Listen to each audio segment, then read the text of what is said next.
Hello and welcome to this week's edition of Northwest Newsweek. I'm Riley McManus. An arrest has been made in a murder case near Fort Frances. Few details are available, but the death occurred last Thursday in Seine River First Nation. Treaty 3 police requested help from the OPP, and one person was later arrested and charged with second-degree murder. OPP have not released any information about the identity of the victim or the accused. The suspect will appear in court in Fort Frances on May 7th. A fatal ATV crash in Neskantaga First Nation has claimed the life of a youth. Anishinaabe police say it happened on Wednesday evening, but few other details are available at this time. NAPS, the OPP, and the coroner's office are all investigating the incident. The leaders of all three provincial opposition parties were in Thunder Bay this week for the Northwestern Ontario Municipal Association's AGM. Marit Stiles, Bonnie Crombie, and Mike Schreiner each made a case for their party as the best one to represent the region. Lee Noonan reports. I'm bringing the North into the fold of every conversation that we have on housing or healthcare, on tourism or infrastructure. And while I'm not going to pretend to know what it's like to live here in the North, I do know a thing or two about running a city. I believe there is a bright future for Ontario's North, but we need a government that's going to invest in that future. The leaders of Ontario's opposition parties each addressed the region's municipal leaders on day one of the NOMA AGM. All three spoke about the need for more health care, addictions, and mental health services in the North, as well as the lack of affordable housing and the importance of the region's natural resources to the economy. NDP leader Marit Stiles says it's her party's approach to housing that sets them apart. Getting government back in the business of building housing again. You won't hear other parties talk about building truly affordable housing. We can't rely on the market, especially in Northwestern Ontario. Developers aren't going to come here and build giant condominiums. Liberal leader Bonnie Crombie puts education at the center of her party's plan and acknowledges they've got a lot of work to do to rebuild trust. Meeting local people, having them meet me and building that trust back, building back that confidence, listening to their needs, which are different, vastly different from the south of the province. And I know people here in the North are tired of people in the south, in Queen's Park and in Toronto, making decisions for them. The Green Party's Mike Schreiner believes his party's environmental commitment will give them traction in the region. We can create jobs and prosperity and generate prosperity for our communities while also protecting the people and places we love in Northwestern Ontario. And I think that's what sets the Ontario Greens apart. NOMA President Wendy Landry says having all three leaders in attendance reflects NOMA's strong relationships with the three parties. And she says she's not concerned by the absence of Conservative Party leader and Premier Doug Ford. He's a very busy man, and he tells me that he has complete confidence in his ministers in bringing his message forward to us here in Northwestern Ontario. For the first time at NOMA, time has been set aside for municipal leaders to meet one-on-one with government ministers, something Landry says is particularly important for smaller municipalities that can't afford to send delegations to other conferences. Lee Noonan, TBT News. The Ford government is investing $4 million to help junior mining companies during the rise of electric vehicles. Mines Minister George Peary says more than half of the money is going to 15 exploration projects in this region. Peary made the announcement at the Ontario Prospectors Exploration Showcase in Thunder Bay. The majority of the companies benefiting can use the funding to explore for critical minerals. Many of those will be crucial if Ontario wants to be a significant contributor to the development of electric vehicles.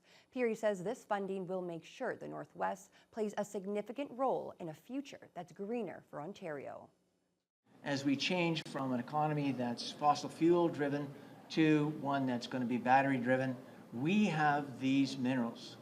We are mining the future tomorrow, today, in Thunder Bay. We're well endowed with all the critical minerals, and Thunder Bay will be a hub of all of that activity. Peary points to cobalt and nickel as two of the most abundant and crucial minerals waiting to be mined in this region.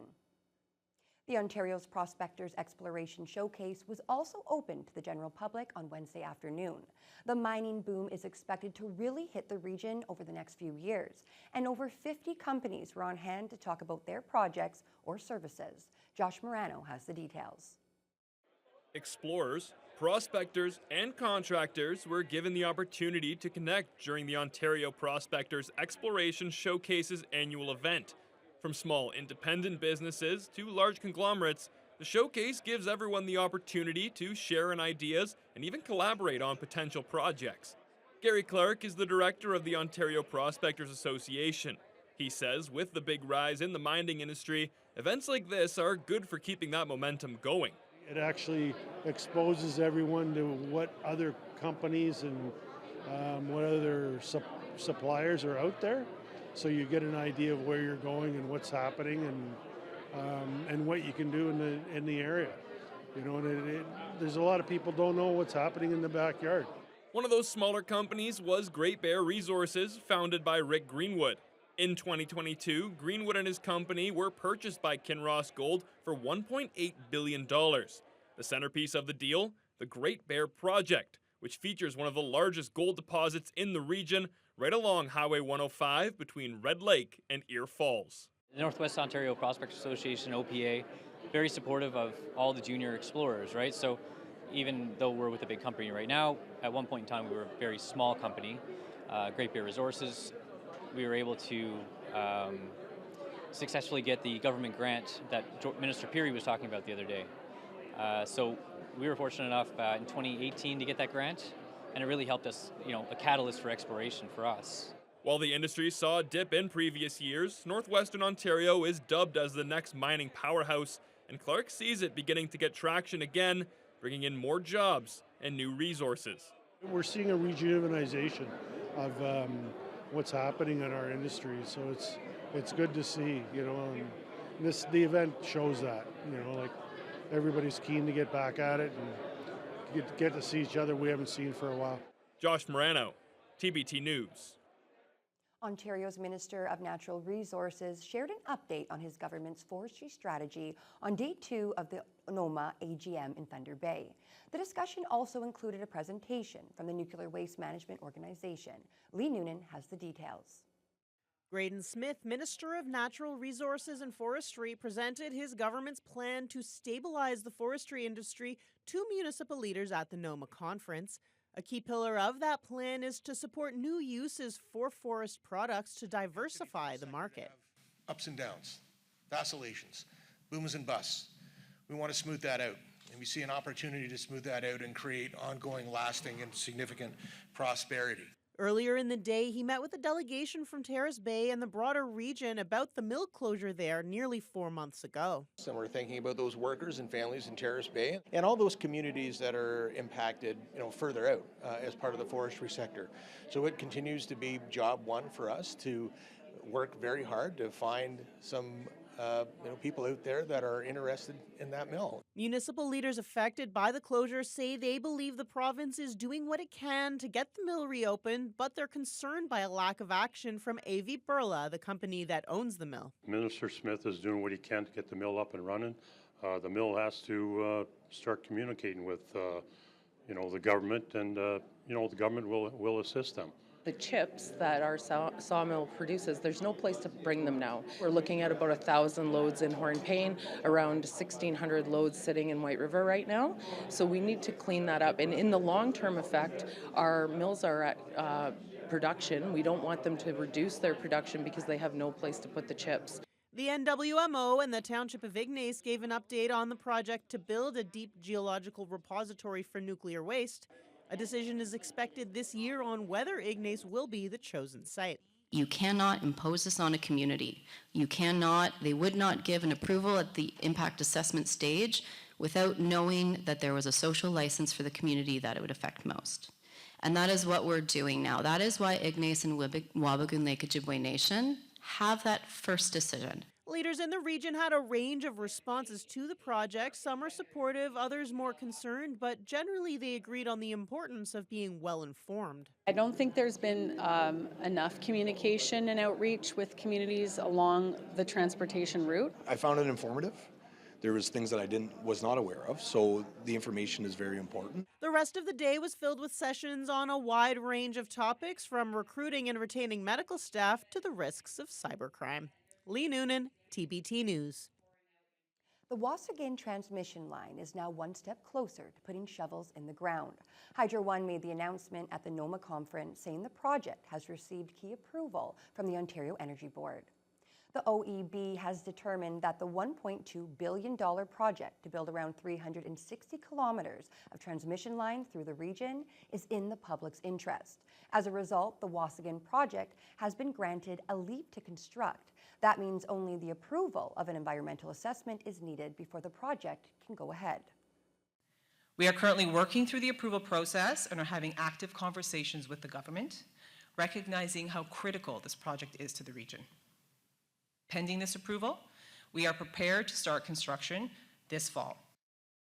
The OEB believes the Wasigan project is needed to increase electricity supply in the region west of Thunder Bay and enhance the potential for development.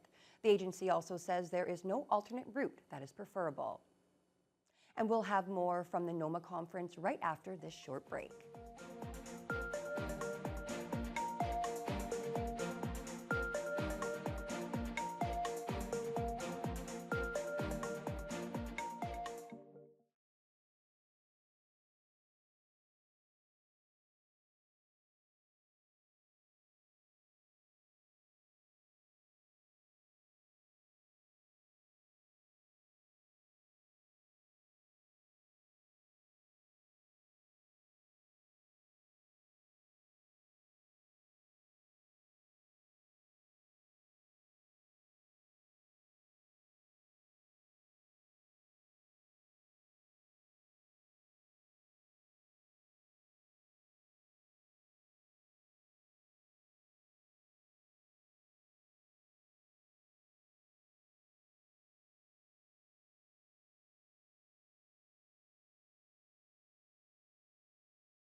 Municipal leaders faced off against provincial ministers on Friday as the 2024 NOMA AGM wrapped up with a traditional bear pit session.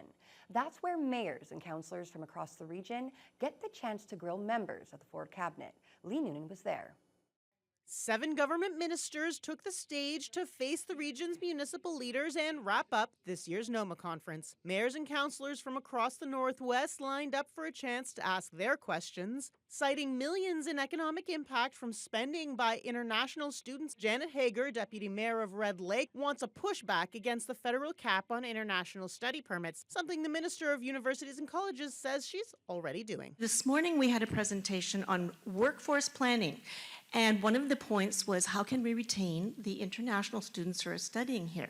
Well, we also need to have those people on the ground here if they're going to be retained. We were able to come up with a formula that had the least impact on the greatest amount of schools. So right here in Thunder Bay, we're actually going to see no change in the number of international students. Fort Frances Councillor Wendy Burnetta is asking the province to step up and support a new airline to replace Bearskin Air, which will be pulling out of Fort Frances, Dryden and Kenora as of May 11th. Will your government commit to providing financial support for a new carrier to provide reliable, affordable, convenient, scheduled passenger and freight air services to ensure the viability of these airports? Will we be in the business of the Government of Ontario Airlines? I don't think so. But I can say, I understand how consequential this is because my truck is parked in Winnipeg right now. Even the existing service was inadequate. Andrew Halikas, mayor of Fort Frances, wants the province to increase enforcement of fisheries and labor regulations in international border waters. American fishing guides frequently take parties of American anglers who are accommodated in U.S. resorts directly into Canadian waters. This practice results in these anglers contributing no economic benefits to Canada while heavily utilizing our resources. Hear the concern loud and clear. I know our conservation officers have been looking into it. I don't think that they've kind of found anything, but I would qualify that with a yet. Forestry roads and the Terrace Bay Mill, cattle farming, and affordable childcare were among the many other issues brought up by local leaders on the final day of NOMA's 2024 AGM. Lee Noonan, TBT News. The Ford government is investing over $2 million for a new Francophone public school in Marathon. Ontario Education Minister Stephen Lecce was in Thunder Bay to make the announcement. Lecce paid a visit to the new French public school in Thunder Bay, which opened last September. The new school in Marathon will also be operated by the Grand Nord Francophone School Board. It will be set up in a vacant wing of the Margaret Toomey Public School, owned by the Superior Greenstone School Board. Grand Nord Director of Education, Sébastien Fontaine, says they've shared buildings with Superior Greenstone before, and he's excited to open up another school in Marathon. We're really happy to have the involvement of the government as financing a new French elementary public school in Marathon. That's a big step for us because we had some parents that wanted public French education there, so we're really happy. It's really based on the local advocacy of the community, the French language community, the partnership with the English School Board, and obviously, Kevin Holland made it very abundantly clear to me that these types of investments, particularly, both in the community like a Thunder Bay, but including in those communities around the city, are necessary. There's no timeline yet, but Fontaine is hoping to open the school in September 2026. The Red Rock Indian Band has a new chief. The previous chief, Marcus Hardy, was removed from office in March due to alleged misuse of a band credit card. A by-election was held last Saturday, and Alan Ottawa Jr. won the most votes. Ottawa is better known as Muzzy in his community. He says he's fully committed to serving the First Nation on Lake Helen. There were 5 people running in the by-election. Ottawa captured nearly 50% of the vote to win the position over the 4 other candidates. The married father of 2 says he remembers telling his elementary teacher that he wanted to be chief someday. What did you want to do when you grew up? And all I said, like, when I grow up, I would want to be chief. So 40-some years later, I'm now chief of my First Nation. Looking forward to just continue on going forward, like what the past chiefs been doing and council. So been doing like a lot of positive work and all that, working with different companies and joint ventures. The biggest project the band is currently involved in is the creation of a deep water port in the town of Red Rock, along with a potential lithium processing plant at that same location. Voting started on Friday in a survey of Ignace residents and property owners on whether to move forward in the process to host an underground repository in the area. Lee Noonan has more. The Township of Ignace is urging all residents and property owners 16 and up to get out and vote on whether they want to continue the process towards building a nuclear waste facility near the community or whether to get out now. The polls are open from April 26th until the 30th at 11 p.m. The people of Ignace are ready. They're ready to make their decision. They're ready to make it known to the rest of the world where they stand on this. Shayla Brecken is an independent contractor hired by Ignace to conduct their willingness study. She and her team will be set up at the Ignace Curling Hall to assist anyone who wants to vote in person. Voters can also log in online. Votes are being registered with the same software used in Ignace's last municipal election. They have 3 options to answer that question. The first is yes, let's keep going in the process. We're engaged, we're invested, we want this. 2 is the no answer, which is we'd like to stop. We don't want to continue the process. We'd like to opt out of being a host community. And abstain, which is I'm neutral or indifferent.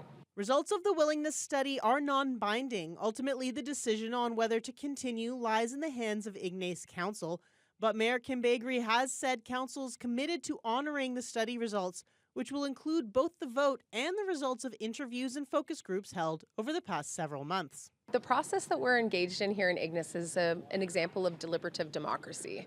So the idea of this is to engage with community in such a way that everybody feels part of the conversation, is included, it's accessible, and that we reach everyone to try and encourage participation. For anyone with last-minute questions, the NWMO's Learn More Center will have experts on hand between 9 a.m. and 7 p.m. throughout the 5 days of voting. Results of the vote will not be made public until after the study goes through a peer review process and is presented to Ignace Council this summer. Lee Noonan, TBT News. Time now for another short break. When we come back, the Sioux Lookout Bombers win the SIJHL Championship. Obviously just so surreal. The crowd, the people, the town of Sioux Lookout.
The Sioux Lookout Bombers are headed to the Centennial Cup.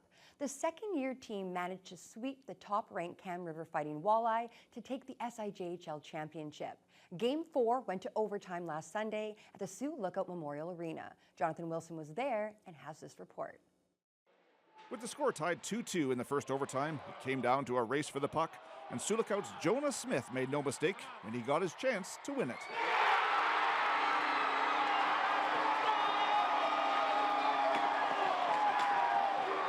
Obviously just so surreal.